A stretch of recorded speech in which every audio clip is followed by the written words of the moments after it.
Il y a très longtemps, dans une petite ville appelée Nazareth, vivait une jeune femme nommée Marie. Elle était fiancée à un homme nommé Joseph, qui était charpentier. Ils venaient tous deux de milieux modestes et menaient une vie simple. Un jour, tandis que Marie vaquait à ses occupations quotidiennes, un ange nommé Gabriel lui apparut. Gabriel avait un message incroyable de la part de Dieu. Il dit à Marie qu'elle avait été choisie pour être la mère d'un bébé spécial qui serait appelé Jésus. Ce bébé serait le Fils de Dieu et sauverait les gens de leurs péchés. Marie fut surprise et un peu effrayée. Elle se demandait comment cela pourrait arriver puisqu'elle n'était pas encore mariée. Gabriel la rassura en disant que le Saint-Esprit viendrait sur elle et que la puissance de Dieu rendrait cela possible. Marie, étant une femme fidèle et humble, fit confiance à Dieu et dit « Je suis la servante du Seigneur. Que ta parole s'accomplisse pour moi. » Peu de temps après, Marie rendit visite à sa cousine Élisabeth, qui attendait également un bébé miraculeux. Le bébé d'Élisabeth deviendrait Jean-Baptiste, celui qui préparait le chemin pour Jésus. Lorsque Marie salua Élisabeth, le bébé d'Élisabeth bondit dans son ventre et Élisabeth fut remplie du Saint-Esprit. Elle s'exclama que Marie était bénie entre toutes les femmes et que son enfant était béni aussi. Marie resta avec Élisabeth pendant environ 3 mois, l'aidant et partageant la joie de leur grossesse miraculeuse avant de retourner chez elle. Pendant ce temps, Joseph découvrit que Marie était enceinte. Il était confus et troublé car il n'était pas encore marié. Dans leur culture, cela pouvait entraîner de sévères punitions pour Marie. Il l'aimait et ne voulait pas la déshonorer publiquement, alors il pensa à rompre discrètement leurs fiançailles. Mais alors, un ange apparut à Joseph en rêve. L'ange lui dit de ne pas avoir peur de prendre Marie pour femme car l'enfant qu'elle portait avait été conçu par le Saint-Esprit. L'ange dit que l'enfant serait appelé Jésus, ce qui signifie « le Seigneur sauve », car il sauverait son peuple de ses péchés. Joseph se réveilla et fit ce que l'ange lui avait dit. Il prit Marie pour femme mais n'eut pas de relation conjugale avec elle avant la naissance de Jésus. À cette époque, l'empereur romain Auguste ordonna un recensement dans tout l'Empire romain. Chacun devait se rendre dans sa ville ancestrale pour s'inscrire. Parce que Joseph était un descendant du roi David, il dut se rendre à Bethléem, la ville de David. Marie l'accompagna même si elle était très proche d'accoucher. Le voyage à Bethléem fut long et difficile, couvrant environ 110 km sur un terrain accidenté et montagneux. Marie et Joseph voyagèrent à pied et à dos d'âne, affrontant les nuits froides et les jours chauds. Lorsqu'ils arrivèrent enfin, la ville était bondée de gens venus également s'inscrire pour le recensement. Joseph essaya de trouver un endroit où il pourrait séjourner, mais toutes les auberges étaient pleines. Finalement, ils trouvèrent refuge dans une étable, un endroit où l'on gardait les animaux. Malgré cet environnement humble, Joseph fit de son mieux pour rendre Marie confortable. Cette nuit-là, Marie donna naissance à son premier-né. Elle l'emmaillota et le coucha dans une mangeoire, une auge pour nourrir les animaux, car il n'y avait pas de place pour eux ailleurs. Malgré ces humbles circonstances, ce fut un moment de grande joie et d'émerveillement. La naissance de Jésus accomplit d'anciennes prophéties et marqua l'arrivée du Sauveur. Non loin de là, des bergers étaient dans les champs, veillant sur leurs troupeaux. Les bergers étaient souvent considérés comme des gens humbles et sans importance, mais Dieu choisit de leur annoncer cette bonne nouvelle en premier. Soudain, un ange du Seigneur leur apparut, et la gloire du Seigneur resplendit autour d'eux. Les bergers furent terrifiés, mais l'ange leur dit « N'ayez pas peur. Je vous apporte une bonne nouvelle qui sera une source de grande joie pour tout le peuple. Aujourd'hui, dans la ville de David, un sauveur vous est né, il est le Messie, le Seigneur. Et voici le signe qui vous le fera reconnaître. Vous trouverez un nouveau-né emmailloté et couché dans une mangeoire. » Puis une multitude d'anges apparurent avec l'ange, louant Dieu et disant « Gloire à Dieu dans les lieux très hauts, et paix sur la terre parmi les hommes qui l'agréent. » Lorsque les anges les eurent quittés pour retourner au ciel, les bergers se dirent les uns aux autres « Allons jusqu'à Bethléem et voyons ce qui est arrivé, ce que le Seigneur nous a fait connaître. » Ils se hâtèrent d'y aller et trouvèrent Marie, Joseph et le bébé couchés dans la mangeoire. Après l'avoir vu, ils racontèrent ce qui leur avait été dit au sujet de cet enfant, et tous ceux qui les entendirent furent émerveillés de ce que les bergers leur disaient. Marie gardait précieusement toutes ces choses et les méditait dans son cœur. Les bergers retournèrent glorifier et louer Dieu pour tout ce qu'ils avaient entendu et vu, qui était conforme à ce qui leur avait été annoncé. Après la naissance de Jésus à Bethléem, Marie et Joseph y restèrent quelque temps. Quand Jésus eut 8 jours, ils le firent circoncire conformément à la loi juive. Ils l'appelèrent Jésus, le nom que l'ange lui avait donné avant sa conception. Quelques semaines plus tard, lorsque vint le temps de la purification de Marie selon la loi de Moïse, ils emmenèrent Jésus à Jérusalem pour le présenter au Seigneur. C'était une pratique courante pour les fils aînés. Pendant qu'ils étaient là, ils rencontrèrent un homme nommé Siméon. Siméon était un homme juste et pieux qui attendait le Messie, celui qui apporterait le salut à Israël. Le Saint-Esprit lui avait révélé qu'il ne mourrait pas avant d'avoir vu le Messie du Seigneur. Poussé par l'Esprit, Siméon se rendit dans les cours du temple. Lorsque Marie et Joseph amenèrent Jésus pour accomplir les coutumes de la loi, Siméon le prit dans ses bras et loua Dieu. Il dit, « Maintenant, Seigneur, tu laisses ton serviteur s'en aller en paix, selon ta parole. Car mes yeux ont vu ton salut, que tu as préparé devant tous les peuples, lumière pour éclairer les nations et gloire d'Israël, ton peuple. » Marie et Joseph étaient émerveillés de ce qui se disait de Jésus. Puis Siméon les bénit et dit à Marie, « Voici, cet enfant est destiné à amener la chute et le relèvement de plusieurs en Israël, et à être un signe qui suscitera la contradiction, afin que les pensées de beaucoup de cœurs soient dévoilées.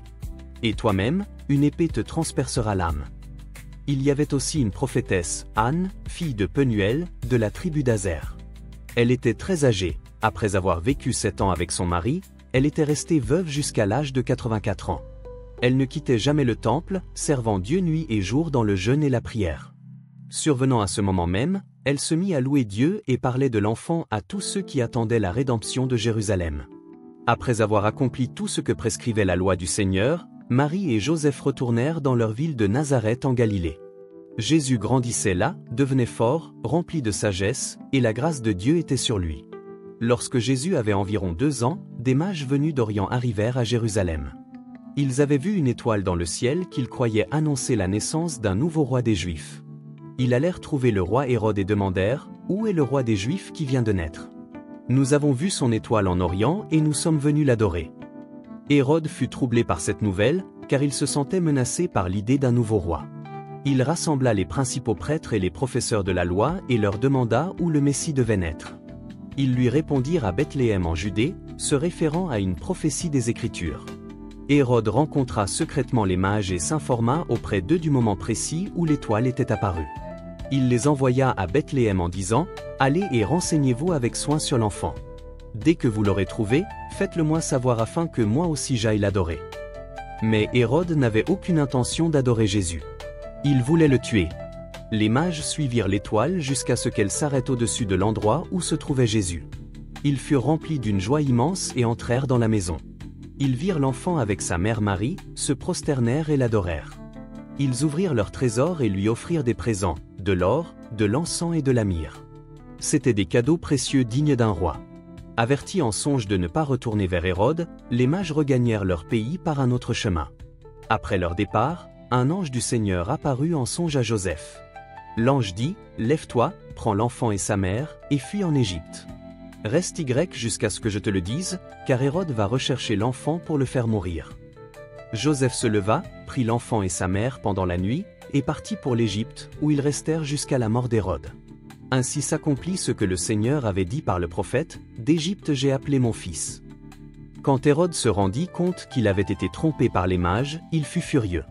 Il donna l'ordre de tuer tous les garçons de Bethléem et de ses environs âgés de 2 ans et moins, conformément au temps qu'il avait appris des mages. Ainsi s'accomplit ce qui avait été annoncé par le prophète Jérémie, on entend des cris à Rama, des pleurs et de grandes lamentations. Rachel pleure ses enfants et ne veut pas être consolée, car ils ne sont plus.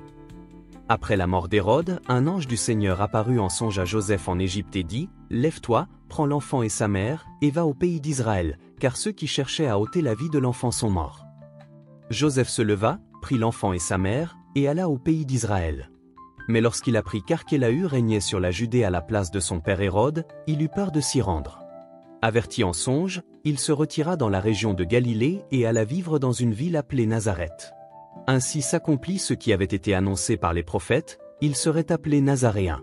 Jésus grandit à Nazareth, apprenant de ses parents et de la synagogue locale. Il mena une vie humble et obéissante, gagnant en sagesse et en faveur auprès de Dieu et des hommes. Lorsque Jésus eut 12 ans, il monta avec ses parents à Jérusalem pour la fête de la Pâque, selon leur coutume. Après la fête, tandis que ses parents retournaient chez eux, le jeune Jésus resta à Jérusalem sans qu'ils s'en aperçoivent. Pensant qu'il était avec eux, ils firent une journée de marche. Puis ils se mirent à le chercher parmi leurs parents et amis. Ne le trouvant pas, ils retournèrent à Jérusalem pour le chercher. Au bout de 3 jours, ils le trouvèrent dans les cours du temple, assis au milieu des enseignants, les écoutant et leur posant des questions. Tous ceux qui l'entendaient étaient stupéfaits de son intelligence et de ses réponses. Quand ses parents le virent, ils furent consternés. Sa mère lui dit, « Mon enfant, pourquoi nous as-tu fait cela? Ton père et moi, nous te cherchions avec angoisse. » Il leur dit, « Pourquoi me cherchiez-vous? Ne saviez-vous pas qu'il fallait que je sois dans la maison de mon père? » Mais ils ne comprirent pas ce qu'il leur disait. Puis il descendit avec eux à Nazareth et leur était soumis. Sa mère gardait précieusement toutes ces choses dans son cœur, et Jésus grandissait en sagesse, en taille et en grâce devant Dieu et devant les hommes. Les années passèrent et Jésus devint adulte, menant une vie tranquille à Nazareth. Pendant ce temps, son parent Jean, connu sous le nom de Jean-Baptiste, avait une mission unique.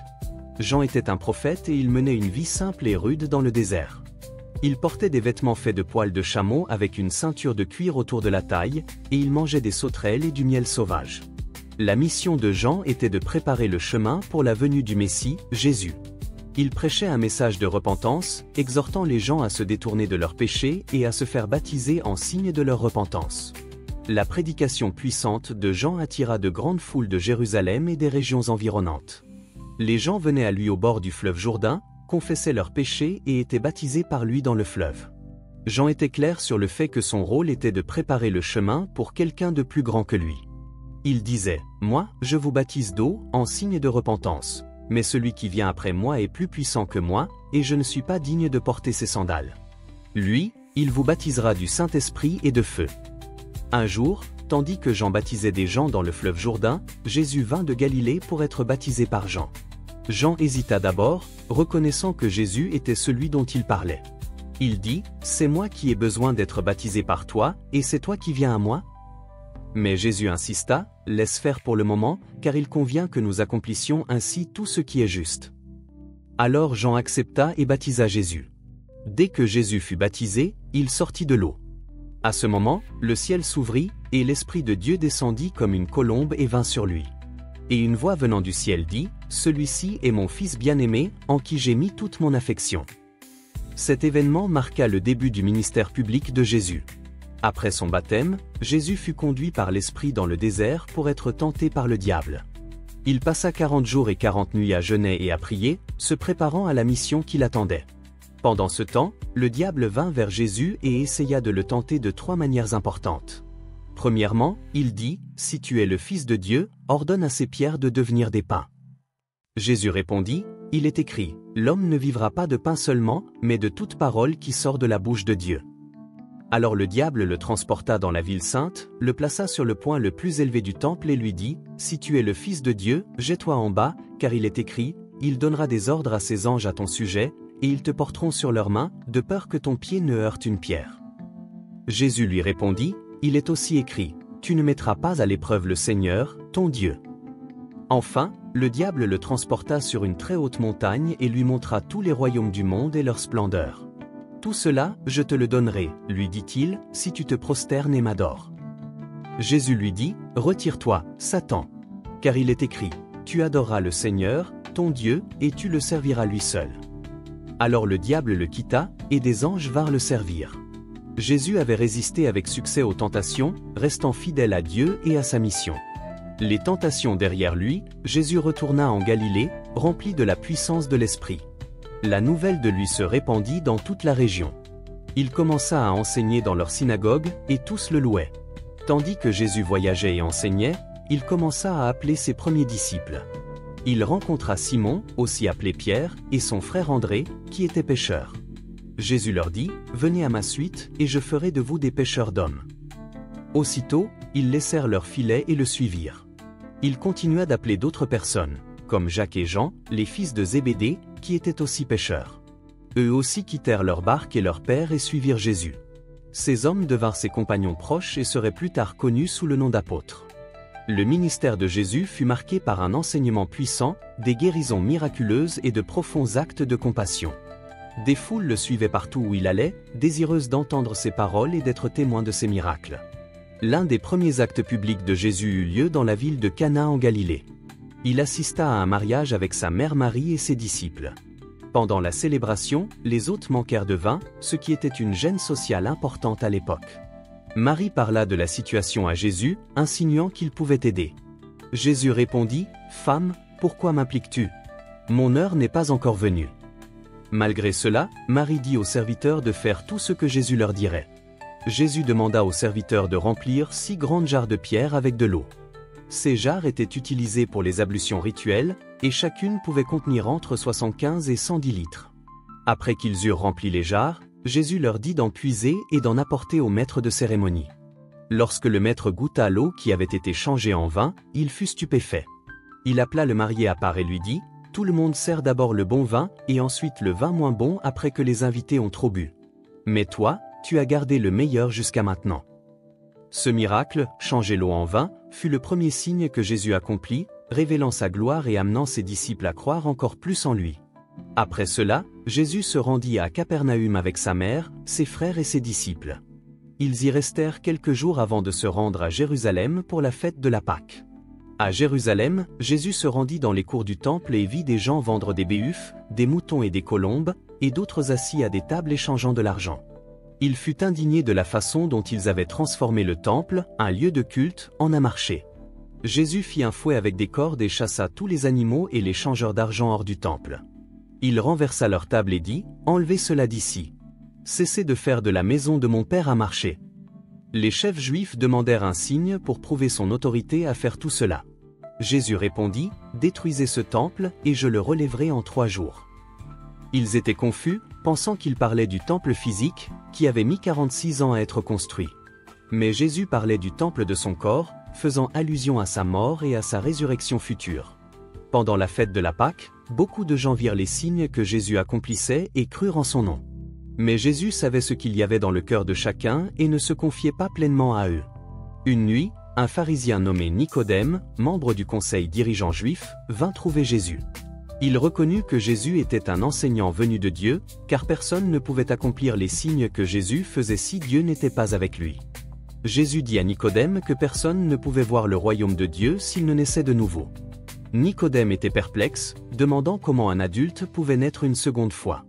Jésus expliqua qu'il parlait d'une renaissance spirituelle, naître d'eau et d'esprit. Jésus continua, « De même que Moïse éleva le serpent dans le désert, ainsi faut-il que le Fils de l'homme soit élevé, afin que quiconque croit en lui ait la vie éternelle. Car Dieu a tant aimé le monde qu'il a donné son Fils unique, afin que quiconque croit en lui ne périsse point, mais qu'il ait la vie éternelle. » Après cela, Jésus et ses disciples traversèrent la Judée, où il continua d'enseigner et de baptiser des gens. Jean-Baptiste baptisait aussi à proximité, et certains de ses disciples s'inquiétaient de ce que les gens commençaient à aller vers Jésus à la place. Jean les rassura en disant, « Il faut qu'il croisse, et que je diminue. Celui qui vient d'en haut est au-dessus de tous. » Jésus décida de retourner en Galilée et dut traverser la Samarie. Il s'arrêta à un puits près de la ville de Sichar, où il rencontra une femme samaritaine. Les Juifs et les Samaritains ne s'associaient généralement pas, alors la femme fut surprise lorsque Jésus lui demanda à boire. Jésus lui parla de l'eau vive qu'il pouvait fournir, qui étancherait sa soif pour toujours. Ils parlèrent de sa vie, et Jésus révéla qu'il savait qu'elle avait eu 5 maris et qu'elle vivait maintenant avec un homme qui n'était pas son mari. La femme réalisa que Jésus était un prophète et parla du Messie à venir. Jésus lui révéla qu'il était le Messie. La femme fut tellement émerveillée qu'elle retourna à la ville et parla de Jésus à tout le monde. De nombreux Samaritains crurent en lui à cause de son témoignage, et Jésus resta là 2 jours à les enseigner. De retour en Galilée, Jésus continua d'accomplir des miracles et d'enseigner avec autorité. À Capernaüm, un fonctionnaire royal vint trouver Jésus, dont le fils était sur le point de mourir. Le fonctionnaire supplia Jésus de venir guérir son fils. Jésus lui dit, « Va, ton fils vivra. » L'homme crut Jésus et rentra chez lui, trouvant son fils guéri au moment précis où Jésus avait dit qu'il vivrait. Alors que la renommée de Jésus se répandait, de grandes foules le suivirent. Il enseignait dans les synagogues, prêchait la bonne nouvelle du royaume et guérissait toute maladie et toute infirmité parmi le peuple. Sa compassion pour les foules était évidente lorsqu'il les voyait comme des brebis sans berger. Un jour, voyant les foules, Jésus monta sur une montagne et s'assit. Ses disciples vinrent à lui et il commença à les enseigner. Ce sermon, connu sous le nom de Sermon sur la montagne, contient certains des enseignements les plus profonds et les plus exigeants de Jésus. Il commença par les béatitudes, une série de bénédictions qui décrivent les caractéristiques et les récompenses de ceux qui suivent la voie de Dieu. Heureux les pauvres en esprit, car le royaume des cieux est à eux. Heureux ceux qui pleurent, car ils seront consolés. Heureux les doux, car ils hériteront de la terre. Heureux ceux qui ont faim et soif de justice, car ils seront rassasiés. Heureux les miséricordieux, car ils obtiendront miséricorde. Heureux ceux qui ont le cœur pur, car ils verront Dieu. Heureux ceux qui procurent la paix, car ils seront appelés enfants de Dieu. Heureux ceux qui sont persécutés pour la justice, car le royaume des cieux est à eux. Heureux serez-vous lorsqu'on vous insultera, qu'on vous persécutera et qu'on dira faussement de vous toutes sortes de mal à cause de moi. Réjouissez-vous et soyez dans l'allégresse, parce que votre récompense est grande dans les cieux, car c'est ainsi qu'on a persécuté les prophètes qui vous ont précédés. Jésus continua en enseignant l'importance d'être une influence positive dans le monde. Il utilisa des métaphores, disant « Vous êtes le sel de la terre. Mais si le sel perd sa saveur, avec quoi la lui rendra-t-on ? Il ne sert plus qu'à être jeté dehors et foulé aux pieds par les hommes. Vous êtes la lumière du monde. Une ville située sur une montagne ne peut être cachée, et on n'allume pas une lampe pour la mettre sous le boisseau, mais on la met sur le chandelier, et elle éclaire tous ceux qui sont dans la maison. Que votre lumière luise ainsi devant les hommes, afin qu'ils voient vos bonnes œuvres, et qu'ils glorifient votre Père qui est dans les cieux. » Jésus parla ensuite de la loi et des prophètes, soulignant qu'il n'était pas venu pour abolir la loi, mais pour l'accomplir.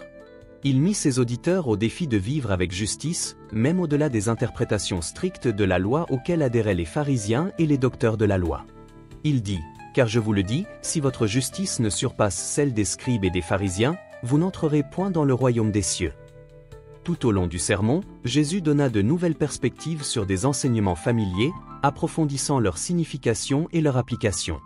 Il parla de la colère, disant, « Vous avez entendu qu'il a été dit aux anciens, « Tu ne tueras point, celui qui tuera sera passible du jugement. » Mais moi, je vous dis que quiconque se met en colère contre son frère sera passible du jugement, que quiconque dira à son frère, « Raka » sera passible du Sanhédrin, et que quiconque lui dira, « Insensé » sera passible du feu de la géhenne. Il aborda également les questions d'adultère et de divorce, exhortant ses disciples à maintenir la pureté et la fidélité. Il dit, « Vous avez entendu qu'il a été dit, tu ne commettras point d'adultère. Mais moi, je vous dis que quiconque regarde une femme pour la convoiter a déjà commis l'adultère avec elle dans son cœur. » Jésus poursuivit avec des enseignements sur les serments, la rétorsion et l'amour des ennemis. Il encouragea ses disciples à ce que leur oui soit oui et leur non, non, à tendre l'autre joue quand on leur faisait du tort, et à aimer leurs ennemis et à prier pour ceux qui les persécutaient. Vous avez entendu qu'il a été dit, tu aimeras ton prochain et tu haïras ton ennemi. Mais moi, je vous dis, aimez vos ennemis et priez pour ceux qui vous persécutent, afin d'être les enfants de votre Père qui est dans les cieux. Il parla aussi de donner aux nécessiteux, de la prière et du jeûne. Jésus enseigna que ces actes devaient être accomplis en secret, et non pour être vus. En ce qui concerne la prière, il leur donna le Notre Père comme modèle. Notre Père qui es aux cieux, que ton nom soit sanctifié, que ton règne vienne, que ta volonté soit faite sur la terre comme au ciel.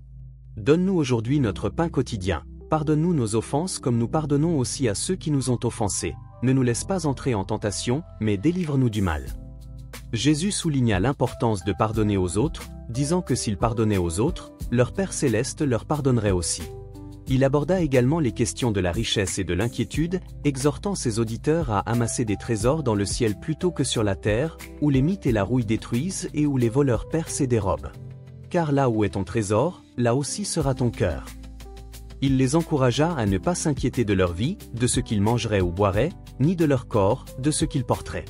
Au lieu de cela, ils devaient chercher d'abord le royaume de Dieu et sa justice, et toutes ces choses leur seraient données en plus. Dans ses enseignements, Jésus exhorta les gens à éviter de juger les autres, leur rappelant que la mesure qu'ils utiliseraient pour juger serait utilisée contre eux.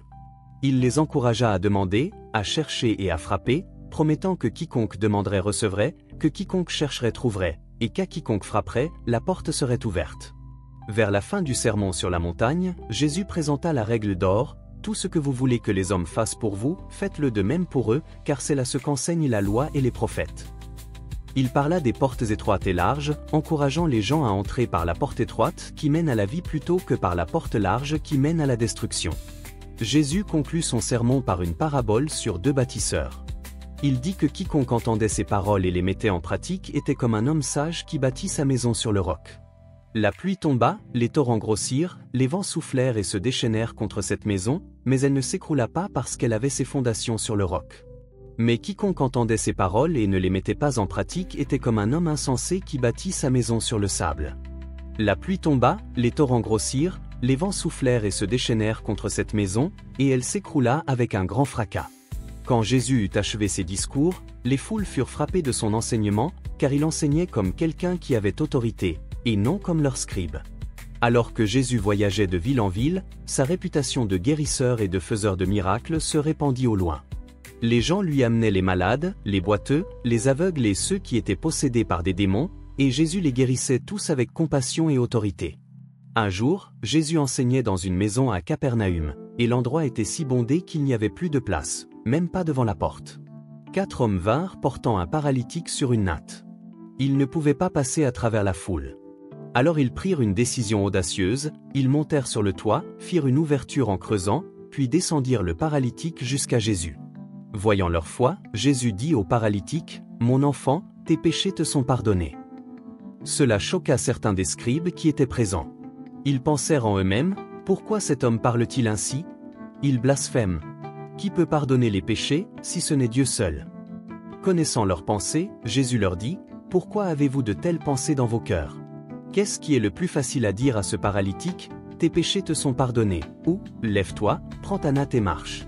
Mais afin que vous sachiez que le Fils de l'homme a le pouvoir sur la terre de pardonner les péchés, dit-il au paralytique, je te l'ordonne, lève-toi, prends ta natte et va dans ta maison. L'homme se leva, prit sa natte et sortit devant eux tous. Tous furent remplis d'étonnement et louèrent Dieu, disant, nous n'avons jamais rien vu de pareil. Un autre miracle significatif se produisit dans la ville de Naïn.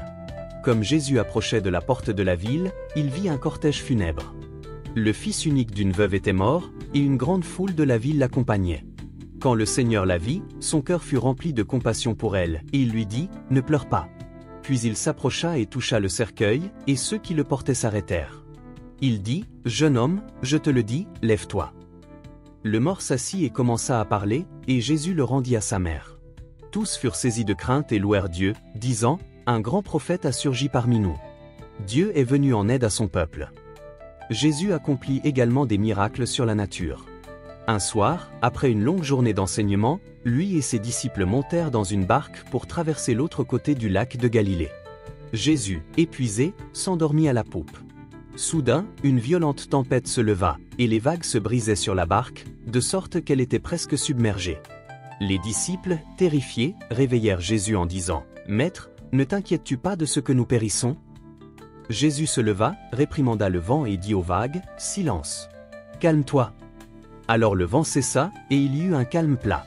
Il dit à ses disciples, « Pourquoi avez-vous si peur? N'avez-vous pas encore de foi ?» Ils furent remplis de crainte et se dirent les uns aux autres, « Qui est donc celui-ci, à qui obéissent même le vent et la mer ?» En plus des miracles, Jésus enseignait souvent en paraboles, des histoires simples et mémorables avec des significations spirituelles profondes. Ces paraboles étaient destinées à révéler les vérités du royaume de Dieu à ceux qui étaient ouverts à la compréhension, tout en les cachant à ceux qui n'étaient pas réceptifs. L'une des paraboles les plus connues est la parabole du semeur. Jésus raconta l'histoire d'un agriculteur qui sortit pour semer. Comme il répandait la semence, une partie tomba le long du chemin, et les oiseaux vinrent et la mangèrent. Une autre partie tomba sur des endroits rocailleux où elle n'avait pas beaucoup de terre. Elle leva rapidement parce que la terre était peu profonde, mais quand le soleil se leva, les plantes furent brûlées et se desséchèrent parce qu'elles n'avaient pas de racines. Une autre partie tomba parmi les épines, qui poussèrent et étouffèrent les plantes. Mais une autre partie tomba dans de la bonne terre, où elle produisit une récolte 100, 60 ou 30 fois ce qui avait été semé. Jésus expliqua la parabole à ses disciples, disant que la semence représente la parole de Dieu. Les différents types de terre représentent les différentes manières dont les gens réagissent à la parole. La semence tombée le long du chemin représente ceux qui entendent le message, mais ne le comprennent pas, et le malin vient et enlève ce qui a été semé dans leur cœur. La semence tombée sur les endroits rocailleux représente ceux qui entendent la parole et la reçoivent avec joie, mais comme ils n'ont pas de racines, ils ne durent qu'un temps. Quand viennent les difficultés ou la persécution à cause de la parole, ils abandonnent rapidement. La semence tombée parmi les épines représente ceux qui entendent la parole, mais les soucis de cette vie et la séduction de la richesse l'étouffent, la rendant infructueuse. Mais la semence tombée dans la bonne terre représente ceux qui entendent la parole et la comprennent, qui produisent une récolte abondante. Une autre parabole profonde est la parabole du bon Samaritain. Un homme descendait de Jérusalem à Jéricho quand il fut attaqué par des brigands. Ils le dépouillèrent de ses vêtements, le battirent et s'en allèrent, le laissant à moitié mort. Un prêtre se trouva descendre par le même chemin, et quand il vit l'homme, il passa de l'autre côté. De même, un lévite, quand il arriva à cet endroit et le vit, passa de l'autre côté. Mais un Samaritain, qui voyageait, arriva là où était l'homme, et quand il le vit, il fut rempli de pitié. Il s'approcha, banda ses plaies, y versant de l'huile et du vin. Puis il le mit sur sa propre monture, le conduisit dans une auberge et prit soin de lui. Le lendemain, il sortit 2 deniers, les donna à l'aubergiste et dit : « Prends soin de lui, et tout ce que tu dépenseras en plus, je te le rembourserai à mon retour. » Jésus demanda : « Lequel de ces 3 te semble avoir été le prochain de l'homme tombé entre les mains des brigands ?» L'expert en loi répondit : « Celui qui a eu pitié de lui. » Jésus lui dit : « Va, et toi aussi, fais de même. » Une autre parabole significative est la parabole du fils prodigue. Un homme avait 2 fils. Le plus jeune dit à son père : « Père, donne-moi la part d'héritage qui me revient. » Alors le père partagea ses biens entre eux. Peu de temps après, le plus jeune fils rassembla tout ce qu'il avait, partit pour un pays lointain et y dilapida sa fortune en menant une vie dissolue. Après avoir tout dépensé, une grande famine survint dans ce pays, et il commença à être dans le besoin. Il alla donc se louer à un habitant de ce pays, qu'il envoya dans ses champs garder les porcs. Il aurait bien voulu se remplir le ventre des caroubes que mangeaient les porcs, mais personne ne lui en donnait. Quand il revint à lui, il dit : « Combien d'ouvriers de mon père ont du pain en abondance, et moi, ici, je meurs de faim. Je me lèverai, j'irai vers mon père et je lui dirai : Père, j'ai péché contre le ciel et contre toi. Je ne suis plus digne d'être appelé ton fils, traite-moi comme l'un de tes ouvriers. » Il se leva donc et alla vers son père. Mais alors qu'il était encore loin, son père le vit et fut rempli de compassion pour lui. Il courut à son fils, se jeta à son cou et l'embrassa. Le fils lui dit : « Père, j'ai péché contre le ciel et contre toi, je ne suis plus digne d'être appelé ton fils. » Mais le père dit à ses serviteurs : « Vite, apportez la plus belle robe et mettez-la lui, mettez-lui un anneau au doigt et des sandales aux pieds. Amenez le veau gras et tuez-le. Faisons un festin et réjouissons-nous, car mon fils que voici était mort et il est revenu à la vie, il était perdu et il est retrouvé. » Et ils commencèrent à faire la fête. Pendant ce temps, le fils aîné était au champ. Comme il approchait de la maison, il entendit de la musique et des danses. Il appela l'un des serviteurs et lui demanda ce qui se passait. « Ton frère est revenu, lui répondit-il, et ton père a tué le veau gras parce qu'il l'a retrouvé sain et sauf. » Le frère aîné se mit en colère et refusa d'entrer. Alors son père sortit et le supplia d'entrer. Mais il répondit à son père : « Voilà tant d'années que je travaille pour toi sans jamais désobéir à tes ordres, et tu ne m'as jamais donné un seul chevreau pour que je puisse faire la fête avec mes amis. Mais quand ce fils de toi, qui a gaspillé tes biens avec des prostituées, revient, tu tues pour lui le veau gras. » « Mon enfant, lui dit le père, tu es toujours avec moi, et tout ce que j'ai est à toi. Mais il fallait faire la fête et se réjouir, car ton frère que voici était mort et il est revenu à la vie, il était perdu et il est retrouvé. » À travers ces paraboles, Jésus enseignait l'amour, la miséricorde de Dieu et les valeurs du royaume des cieux. Ces miracles démontraient son autorité divine et sa compassion, tandis que ces paraboles offraient des aperçus profonds sur la manière dont nous devrions vivre et traiter les autres. Alors que le ministère de Jésus se poursuivait, il commença à révéler davantage sa nature divine et sa mission à ses disciples les plus proches. L'un des événements les plus significatifs de cette révélation fut la transfiguration. Environ une semaine après que Jésus eut discuté de sa souffrance et de sa mort imminente avec ses disciples, il emmena Pierre, Jacques et Jean avec lui sur une haute montagne. Pendant qu'il priait, quelque chose d'extraordinaire se produisit. L'apparence de Jésus changea, son visage resplendit comme le soleil et ses vêtements devinrent blancs comme la lumière. Soudain, 2 hommes apparurent, parlant avec Jésus, Moïse et Élie, représentant la loi et les prophètes. Pierre, submergé par l'expérience, dit à Jésus : « Seigneur, il est bon que nous soyons ici. Si tu le veux, je dresserai ici 3 tentes, une pour toi, une pour Moïse et une pour Élie. » Tandis qu'il parlait encore, une nuée lumineuse les couvrit, et une voix sortit de la nuée, disant : « Celui-ci est mon Fils bien-aimé, en qui j'ai mis toute mon affection, écoutez-le. » Quand les disciples entendirent cela, ils tombèrent la face contre terre, remplis de terreur. Mais Jésus s'approcha, les toucha et dit, « Levez-vous, n'ayez pas peur. » Quand ils levèrent les yeux, ils ne virent personne d'autre que Jésus seul. Comme ils descendaient de la montagne, Jésus leur donna cet ordre, « Ne racontez à personne ce que vous avez vu, jusqu'à ce que le Fils de l'homme soit ressuscité des morts. » Les disciples lui demandèrent, « Pourquoi donc les scribes disent-ils qu'Élie doit venir d'abord ?» Jésus répondit, « Il est vrai qu'Élie vient et rétablira toutes choses. Mais je vous le dis, Élie est déjà venu, et ils ne l'ont pas reconnu, mais ils ont fait de lui tout ce qu'ils ont voulu. De même, le Fils de l'homme va souffrir de leurs mains. » Alors les disciples comprirent qu'il leur parlait de Jean-Baptiste. Après la transfiguration, Jésus et ses disciples retournèrent vers la foule. Un homme s'approcha de Jésus et s'agenouilla devant lui, disant, « Seigneur, aie pitié de mon fils, car il est épileptique et souffre beaucoup, souvent il tombe dans le feu ou dans l'eau. Je l'ai amené à tes disciples, mais ils n'ont pas pu le guérir. » Génération incrédule et perverse, répondit Jésus. Jusqu'à quand serai-je avec vous? Jusqu'à quand vous supporterai-je? Amenez-le-moi ici. Jésus réprimanda le démon, et il sortit de l'enfant, qui fut guéri à cet instant. Puis les disciples s'approchèrent de Jésus en privé et lui demandèrent, « Pourquoi n'avons-nous pas pu le chasser ?» Il leur répondit, « À cause de votre peu de foi. En vérité, je vous le dis, si vous aviez de la foi comme un grain de moutarde, vous diriez à cette montagne, « Déplace-toi d'ici là », et elle se déplacerait, rien ne vous serait impossible. » Jésus continua d'enseigner. Les aveugles et les boiteux vinrent à lui dans le temple, et il les guérit. Mais lorsque les principaux sacrificateurs et les scribes virent les choses merveilleuses qu'il faisait, et les enfants qui criaient dans les parvis du temple, « Hosanna au fils de David », ils furent indignés. « Entends-tu ce que disent ces enfants ?» lui demandèrent-ils. « Oui, répondit Jésus. N'avez-vous jamais lu, de la bouche des enfants et des nourrissons, tu as fait jaillir ta louange ?» La semaine suivante, Jésus passait ses journées à enseigner dans le temple et ses nuits sur le mont des Oliviers. La tension entre lui et les chefs religieux grandissait, et il cherchait un moyen de l'arrêter secrètement et de le tuer. Jésus continua de préparer ses disciples à sa mort et à sa résurrection imminente, leur enseignant l'importance de la foi, de l'humilité et de l'amour. Il les avertit des épreuves et des tribulations à venir, mais les assura de sa victoire finale et de la venue du royaume de Dieu. Alors que la fête de la Pâque approchait, Jésus savait que le moment était venu pour lui de quitter ce monde et d'aller vers le Père. Il continua d'enseigner et d'accomplir des miracles, tandis que les chefs religieux complotaient contre lui. L'un de ses disciples, Judas Iscariote, accepta secrètement de livrer Jésus aux principaux sacrificateurs pour 30 pièces d'argent. Le premier jour de la fête des pains sans levain, où il était coutumier de sacrifier l'agneau pascal, Jésus envoya 2 de ses disciples, Pierre et Jean, en avant pour préparer le repas de la Pâque. Il leur ordonna de suivre un homme portant une cruche d'eau dans la ville. Cet homme les conduirait à une maison où ils pourraient préparer le repas. Ce soir-là, Jésus et ses 12 disciples se réunirent dans la chambre haute de la maison pour le repas de la Pâque, connu sous le nom de la Cène.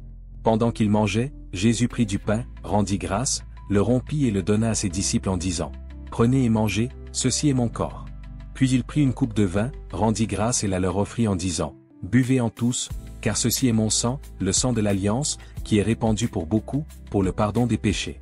Je vous le dis, je ne boirai plus désormais de ce fruit de la vigne, jusqu'au jour où je le boirai nouveau avec vous dans le royaume de mon Père. » Pendant le repas, Jésus lava aussi les pieds de ses disciples, démontrant son humilité et son service. Il leur dit, « Vous m'appelez Maître et Seigneur, et vous dites bien, car je le suis. Si donc moi, le Seigneur et le Maître, je vous ai lavé les pieds, vous devez aussi vous laver les pieds les uns aux autres. Je vous ai donné un exemple, afin que vous fassiez vous aussi comme je vous ai fait. » Tandis qu'ils étaient à table, Jésus fut troublé en esprit et dit, « en vérité, je vous le dis, l'un de vous me livrera. » Les disciples furent consternés et commencèrent à se demander qui parmi eux ferait une telle chose.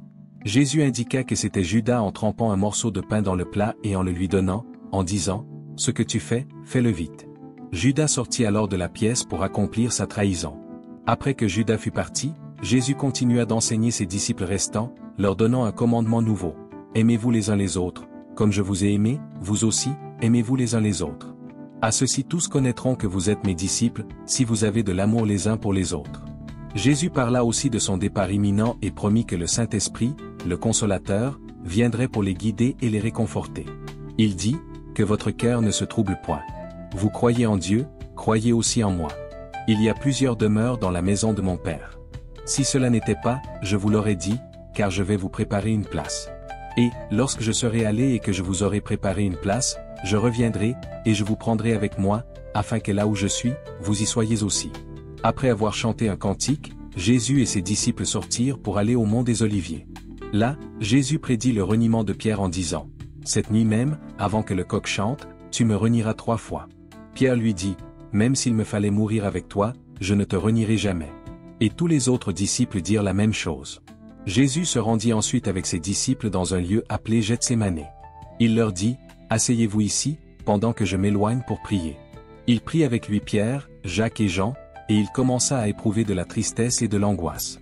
Il leur dit, « Mon âme est profondément attristée, jusqu'à la mort, restez ici et veillez avec moi. » S'étant un peu avancé, il se jeta le visage contre terre et pria, « Mon Père, s'il est possible, que cette coupe s'éloigne de moi. Toutefois, non pas ce que je veux, mais ce que tu veux. » Il revint vers ses disciples et les trouva endormis. « Vous n'avez donc pas pu veiller 1 heure avec moi, » dit-il à Pierre. « Veillez et priez, afin de ne pas tomber dans la tentation. L'esprit est bien disposé, mais la chair est faible. » Il s'éloigna une seconde fois et pria, « Mon Père, s'il n'est pas possible que cette coupe s'éloigne sans que je la boive, que ta volonté soit faite. » Quand il revint, il les trouva encore endormis, car leurs yeux étaient lourds de sommeil. Il les quitta de nouveau, s'éloigna et pria pour la 3e fois en disant les mêmes paroles. Puis il revint vers ses disciples et leur dit, « Vous dormez encore et vous vous reposez. Voici, l'heure est venue et le Fils de l'homme est livré aux mains des pécheurs. Levez-vous, allons. Voici, celui qui me livre s'approche. » Tandis qu'il parlait encore, Judas, l'un des 12, arriva. Avec lui, il y avait une grande foule armée d'épées et de bâtons, envoyée par les principaux sacrificateurs et les anciens du peuple. Judas leur avait donné un signe. « Celui que j'embrasserai, c'est lui, arrêtez-le. » S'approchant aussitôt de Jésus, Judas dit, « Salut, Rabbi. » Et il l'embrassa. Jésus lui dit, « Mon ami, ce que tu es venu faire, fais-le. » Alors ces hommes s'avancèrent, se saisirent de Jésus et l'arrêtèrent. L'un de ceux qui étaient avec Jésus tira son épée, frappa le serviteur du grand prêtre et lui coupa l'oreille. « Remets ton épée à sa place, » lui dit Jésus, « car tous ceux qui prennent l'épée périront par l'épée. Penses-tu que je ne puisse pas faire appel à mon Père, qui me donnerait à l'instant plus de 12 légions d'anges?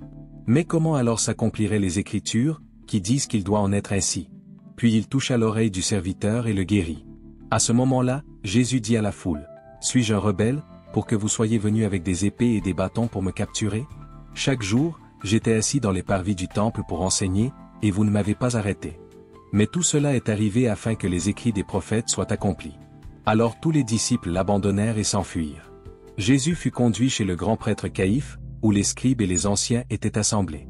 Pierre le suivit de loin, jusqu'à la cour du grand prêtre. Il entra et s'assit avec les gardes pour voir la fin. Les principaux sacrificateurs et tout le Sanhédrin cherchaient un faux témoignage contre Jésus afin de le faire mourir. Mais ils n'en trouvèrent aucun, bien que de nombreux faux témoins se soient présentés. Finalement, 2 se présentèrent et déclarèrent, « Cet homme a dit, je peux détruire le temple de Dieu et le reconstruire en 3 jours. » Alors le grand prêtre se leva et dit à Jésus, « Ne réponds-tu rien? Qu'est-ce que ce témoignage que ces hommes portent contre toi? » Mais Jésus garda le silence. Le grand prêtre lui dit, « Je t'adjure, par le Dieu vivant, de nous dire si tu es le Messie, le Fils de Dieu. » « Tu l'as dit, » lui répondit Jésus. De plus, je vous le dis, vous verrez désormais le Fils de l'homme assis à la droite de la puissance et venant sur les nuées du ciel. Alors le grand prêtre déchira ses vêtements et dit, « Il a blasphémé. Que avons-nous encore besoin de témoins? Voici, vous avez entendu la blasphème. Qu'en pensez-vous? » Ils répondirent, « Il est digne de mort. » Alors ils lui crachèrent au visage et le frappèrent à coups de poing. D'autres le giflèrent et dirent, « Prophétise-nous, Messie. Qui t'a frappé? » Or Pierre était assis dehors dans la cour, et une servante vint à lui et dit, « Toi aussi, tu étais avec Jésus le Galiléen. » Mais il le nia devant tous en disant, « Je ne sais pas ce que tu dis. » Puis il sortit vers le portail, où une autre servante le vit et dit à ceux qui étaient là, « Celui-ci était avec Jésus de Nazareth. » Il le nia de nouveau avec serment, « Je ne connais pas cet homme. » Peu après, ceux qui étaient là s'approchèrent de Pierre et lui dirent, « Certainement, tu es l'un d'eux, ton accent te trahit. » Alors il se mit à lancer des malédictions et à jurer, « Je ne connais pas cet homme. » Aussitôt, un coq chanta. Alors Pierre se souvint de la parole que Jésus avait dite, « Avant que le coq chante, tu me renieras 3 fois. » Et il sortit et pleura amèrement. Dès le matin, tous les principaux sacrificateurs et les anciens du peuple tinrent conseil contre Jésus pour le faire mourir. Ils le lièrent, l'emmenèrent et le livrèrent à Pilate, le gouverneur romain. Quand Judas, qui l'avait livré, vit qu'il était condamné, il fut pris de remords, rapporta les 30 pièces d'argent aux principaux sacrificateurs et aux anciens, en disant « J'ai péché en livrant un sang innocent. Qu'est-ce que cela nous fait » Répondirent-ils. « C'est ton affaire. » Alors Judas jeta l'argent dans le temple et se retira. Puis il s'en alla se pendre. Pendant ce temps, Jésus comparut devant Pilate, le gouverneur romain. Pilate lui demanda « Es-tu le roi des Juifs » Tu l'as dit, lui répondit Jésus. Lorsqu'il fut accusé par les principaux sacrificateurs et les anciens, il ne répondit rien. Alors Pilate lui demanda « N'entends-tu pas tout ce qu'il témoigne contre toi » Mais Jésus ne répondit rien, pas même à une seule accusation, à la grande surprise du gouverneur. Or, à la fête, le gouverneur avait coutume de relâcher un prisonnier, celui que la foule voulait. À ce moment-là, ils avaient un prisonnier notoire, nommé Barabbas. La foule s'étant donc rassemblée, Pilate leur demanda « Lequel voulez-vous que je vous relâche, Barabbas ou Jésus, qu'on appelle le Messie ?» Car il savait que c'était par envie qu'il l'avait livré. Tandis que Pilate était assis au tribunal, sa femme lui envoya ce message « N'aie rien à faire avec cet innocent, car j'ai beaucoup souffert aujourd'hui en songe à cause de lui. » Mais les principaux sacrificateurs et les anciens persuadèrent la foule de demander Barabbas et de faire mourir Jésus. « Lequel des deux voulez-vous que je vous relâche ?» leur demanda le gouverneur. « Barabbas, répondirent-ils. « Que ferai-je donc de Jésus qu'on appelle le Messie ?» demanda Pilate. Ils répondirent tous, « Qu'il soit crucifié. » « Pourquoi ? Quel mal a-t-il fait ?» demanda Pilate. Mais il criait encore plus fort, « Qu'il soit crucifié. » Voyant qu'il n'aboutissait à rien, mais qu'au contraire l'agitation augmentait, Pilate prit de l'eau et se lava les mains devant la foule en disant « Je suis innocent du sang de cet homme. C'est votre affaire. » Tout le peuple répondit « Que son sang retombe sur nous et sur nos enfants. » Alors il leur relâcha Barabbas, et, après avoir fait battre de verges Jésus, il le livra pour être crucifié. Les soldats emmenèrent Jésus dans le prétoire et rassemblèrent autour de lui toute la cohorte. Ils le déshabillèrent et le revêtirent d'un manteau écarlate. Puis ils tressèrent une couronne d'épines, la posèrent sur sa tête et mirent un roseau dans sa main droite. S'agenouillant devant lui, ils se moquaient de lui en disant « Salut, roi des Juifs !» Ils lui crachaient au visage, prenaient le roseau et le frappaient à la tête encore et encore. Après s'être moqués de lui, ils lui enlevèrent le manteau et lui remirent ses propres vêtements. Puis ils l'emmenèrent pour le crucifier. Comme ils sortaient, ils rencontrèrent un homme de Cyrène, nommé Simon, et ils le forcèrent à porter la croix. Ils arrivèrent à un lieu appelé Golgotha, ce qui signifie lieu du crâne. Là, ils offrirent à Jésus du vin mêlé de fiel, mais, après l'avoir goûté, il refusa de le boire. Après l'avoir crucifié, ils se partagèrent ses vêtements en tirant au sort. Puis ils s'assirent et le gardèrent là. Au-dessus de sa tête, ils placèrent l'accusation écrite contre lui. Celui-ci est Jésus, le roi des Juifs. 2 brigands furent crucifiés avec lui, l'un à sa droite et l'autre à sa gauche. Ceux qui passaient l'insultaient en hochant la tête et en disant « Toi qui détruis le temple et le reconstruis en 3 jours, sauve-toi toi-même. Si tu es le Fils de Dieu, descends de la croix. » De même, les principaux sacrificateurs, les scribes et les anciens se moquaient de lui en disant « Il a sauvé les autres, et il ne peut pas se sauver lui-même. Il est le roi d'Israël, qu'il descende maintenant de la croix, et nous croirons en lui. Il s'est confié en Dieu, que Dieu le délivre maintenant, s'il l'aime. Car il a dit, je suis le Fils de Dieu. » L'un des criminels crucifiés l'insultait aussi en disant, « N'es-tu pas le Messie ? Sauve-toi toi-même, et nous avec toi. » Mais l'autre le reprenait en disant, « Ne crains-tu pas Dieu, toi qui subis la même condamnation ? Pour nous, c'est justice, car nous recevons ce qu'ont mérité nos actes, mais celui-ci n'a rien fait de mal. » Et il dit, « Jésus, souviens-toi de moi quand tu viendras dans ton royaume. » Jésus lui répondit, « En vérité, je te le dis, aujourd'hui tu seras avec moi dans le paradis. » Dès midi jusqu'à 3 heures de l'après-midi, il y eut des ténèbres sur tout le pays. Vers 3 heures de l'après-midi, Jésus s'écria d'une voix forte, « Élie, Élie, lama sabachthani » c'est-à-dire, « Mon Dieu, pourquoi m'as-tu abandonné ?» Quelques-uns de ceux qui étaient là, l'ayant entendu, disaient, « Il appelle Élie. » Aussitôt, l'un d'eux courut prendre une éponge, la remplit de vinaigre, la fixa au bout d'un roseau et la lui présenta à boire. Les autres disaient, « Laisse-le. Voyons si Élie vient le sauver. » Jésus dit, « Père, pardonne-leur, car ils ne savent ce qu'ils font. » Puis il cria de nouveau d'une voix forte et rendit l'esprit. Au même instant, le voile du temple se déchira en 2, depuis le haut jusqu'en bas. La terre trembla, les rochers se fendirent, les tombeaux s'ouvrirent et les corps de beaucoup de saints qui étaient morts ressuscitèrent. Le centurion et ceux qui étaient avec lui pour garder Jésus, voyant le tremblement de terre et tout ce qui était arrivé, furent remplis de crainte et dirent, « Assurément, celui-ci était le Fils de Dieu. » Il y avait là beaucoup de femmes qui regardaient de loin, elles avaient suivi Jésus depuis la Galilée pour le servir. Parmi elles se trouvait Marie de Magdala, Marie, mère de Jacques et de Joseph, et la mère des fils de Zébédée. Le soir venu, un homme riche d'Arimathée, nommé Joseph, qui était lui-même devenu disciple de Jésus, arriva. Il se rendit auprès de Pilate pour demander le corps de Jésus, et Pilate ordonna qu'on le lui remette. Joseph prit le corps, l'enveloppa dans un linceul propre et le déposa dans un tombeau neuf qu'il s'était fait tailler dans le roc. Il roula une grande pierre à l'entrée du tombeau et s'en alla. Marie de Magdala et l'autre Marie étaient assises là, en face du tombeau. Le lendemain, c'est-à-dire après le jour de la préparation, les principaux sacrificateurs et les pharisiens allèrent ensemble chez Pilate. « Seigneur, dirent-ils, nous nous souvenons que cet imposteur a dit, pendant qu'il était encore en vie, après 3 jours, je ressusciterai. Ordonne donc que le tombeau soit gardé avec soin jusqu'au 3e jour, de peur que ses disciples ne viennent dérober le corps et ne disent au peuple, il est ressuscité d'entre les morts. Cette dernière imposture serait pire que la première. Prenez une garde, leur répondit Pilate. Allez, assurez la sécurité du tombeau comme vous l'entendez. Ils s'en allèrent donc et s'assurèrent que le tombeau soit bien gardé. Ils en scellèrent la pierre et y postèrent une garde. Après le sabbat, à l'aube du 1er jour de la semaine, Marie de Magdala et l'autre Marie allèrent voir le tombeau. Il y eut un grand tremblement de terre, un ange du Seigneur descendit du ciel, roula la pierre et s'assit dessus. Son apparence était comme l'éclair, et son vêtement blanc comme la neige. Les gardes tremblèrent de peur et devinrent comme morts. L'ange dit aux femmes, « N'ayez pas peur. Je sais que vous cherchez Jésus, celui qui a été crucifié. Il n'est pas ici, il est ressuscité, comme il l'avait dit. Venez voir l'endroit où il était couché. Puis allez vite dire à ses disciples qu'il est ressuscité d'entre les morts. Il vous précède en Galilée, c'est là que vous le verrez. Voilà ce que j'avais à vous dire. » Les femmes quittèrent le tombeau en hâte, remplies à la fois de crainte et d'une grande joie, et coururent porter la nouvelle aux disciples.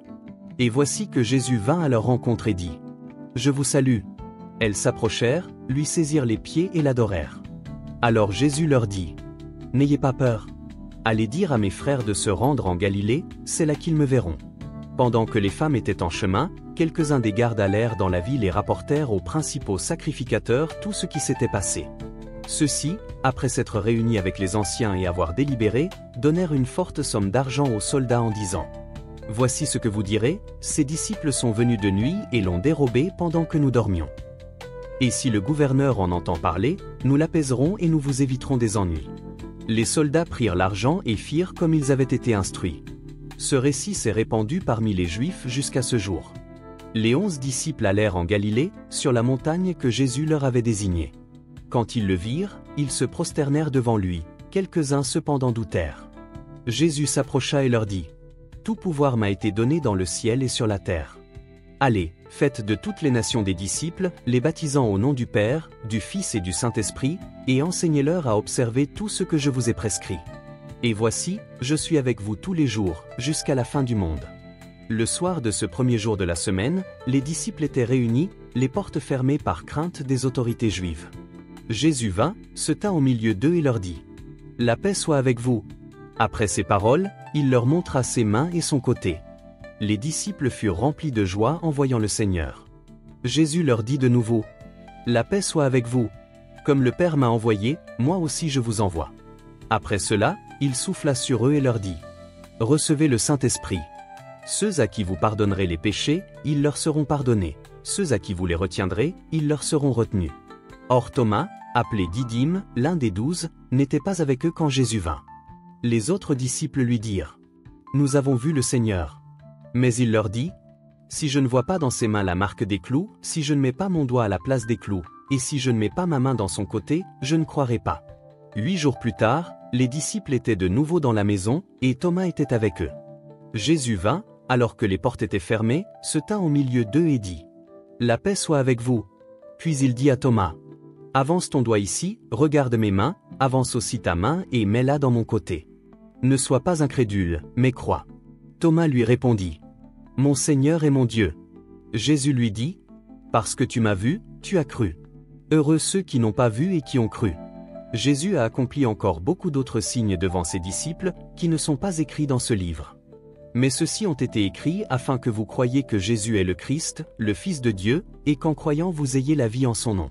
Jésus apparut à ses disciples pendant 40 jours et leur parla du royaume de Dieu. Un jour, alors qu'il mangeait avec eux, il leur donna cet ordre. Ne quittez pas Jérusalem, mais attendez le don que le Père a promis, celui dont je vous ai parlé. Car Jean a baptisé d'eau, mais vous, dans peu de jours, vous serez baptisés du Saint-Esprit. Alors ils se réunirent autour de lui et lui demandèrent : Seigneur, est-ce en ce temps-là que tu rétabliras le royaume pour Israël ? Il leur répondit : Ce n'est pas à vous de connaître les temps ou les moments que le Père a fixés de sa propre autorité. Mais vous recevrez une puissance, celle du Saint-Esprit survenant sur vous, et vous serez mes témoins à Jérusalem, dans toute la Judée, en Samarie, et jusqu'aux extrémités de la terre. Après avoir dit cela, il fut élevé pendant qu'ils le regardaient, et une nuée le déroba à leurs yeux. Comme ils avaient les regards fixés vers le ciel pendant qu'ils s'en allaient, 2 hommes en vêtements blancs se présentèrent à eux et dirent : Hommes de Galilée, pourquoi restez-vous là à regarder le ciel ? Ce Jésus, qui a été enlevé au ciel du milieu de vous, reviendra de la même manière que vous l'avez vu aller au ciel. Alors les apôtres retournèrent à Jérusalem depuis la colline appelée Mont des Oliviers, qui est près de la ville, à une distance de marche d'un jour de sabbat. Lorsqu'ils furent arrivés, ils montèrent à l'étage où ils se tenaient habituellement. Ils persévéraient d'un commun accord dans la prière, avec les femmes, avec Marie, la mère de Jésus, et avec ses frères. Le jour de la Pentecôte, ils étaient tous ensemble dans un même lieu. Tout à coup, il vint du ciel un bruit comme celui d'un vent violent, qui remplit toute la maison où ils étaient assis. Des langues, semblables à des flammes de feu, leur apparurent, se séparèrent, et se posèrent sur chacun d'eux. Tous furent remplis du Saint-Esprit et commencèrent à parler en d'autres langues, selon que l'Esprit leur donnait de s'exprimer. Or, il y avait en séjour à Jérusalem des Juifs pieux, venus de toutes les nations qui sont sous le ciel. Au bruit qui se fit entendre, la multitude accourut, et fut bouleversée, car chacun les entendait parler dans sa propre langue. Stupéfaits et émerveillés, ils disaient : Tous ces gens qui parlent ne sont-ils pas galiléens ? Comment donc chacun de nous les entend-il dans sa langue maternelle ? Alors Pierre, debout avec les 11, éleva la voix et s'adressa à la foule. Hommes de Judée et vous tous qui séjournez à Jérusalem, sachez ceci, et prêtez l'oreille à mes paroles. Ces gens ne sont pas ivres, comme vous le supposez, car il est seulement 9 heures du matin. Mais c'est ici ce qui a été dit par le prophète Joël. Dans les derniers jours, dit Dieu, je répandrai de mon esprit sur toute chair. Vos fils et vos filles prophétiseront, vos jeunes gens auront des visions, et vos vieillards auront des songes. Oui, sur mes serviteurs et sur mes servantes, en ces jours-là, je répandrai de mon esprit, et ils prophétiseront. Je ferai des prodiges en haut dans le ciel, et des signes en bas sur la terre, du sang, du feu et une vapeur de fumée. Le soleil se changera en ténèbres, et la lune en sang, avant l'arrivée du jour du Seigneur, ce jour grand et glorieux. Alors quiconque invoquera le nom du Seigneur sera sauvé.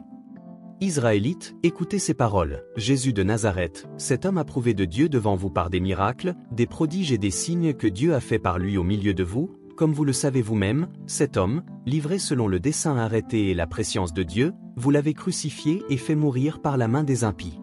Mais Dieu l'a ressuscité, en le délivrant des douleurs de la mort, car il n'était pas possible qu'il soit retenu par elle.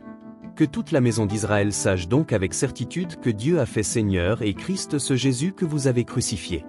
Quand ils entendirent cela, ils eurent le cœur vivement touché et dirent à Pierre et aux autres apôtres : Frères, que devons-nous faire ? Pierre leur répondit : Repentez-vous, et que chacun de vous soit baptisé au nom de Jésus-Christ, pour le pardon de vos péchés, et vous recevrez le don du Saint-Esprit.